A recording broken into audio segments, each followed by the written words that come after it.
Pred časom so v Sloveniji ujeli 6 pedofilov in njihova imena se skrivajo. Kadar je kakšna nevredna, nepomembna zadeva, objavijo ime in priimek.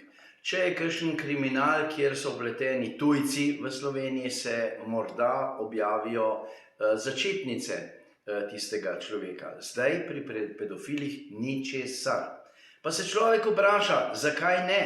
Ali mediji ščitijo kakšnega od svojih?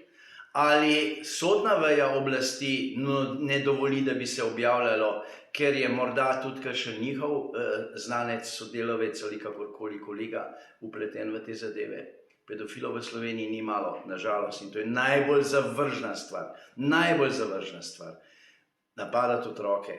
Celo kriminalci ne marajo pedofilov. Ampak Slovenija ima v zakonu, seveda na pobudo Slovenske nacionalne stranke so to uvrstili v zakon, da obstoja nek spisek pedofilov.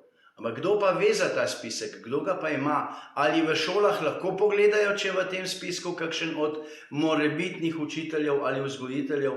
Ne, tega v Sloveniji nimajo. Mi to odrivamo, država to odriva. Zakaj? Ne vem, morda v skladu z evropsko zakonodajo, da je treba pedofile ščititi, otroke pa ni važno. Ta Evropa gnila in to gnilobo je prinesla tudi v Sloveniji. Skrajni čas, da se tega losamo.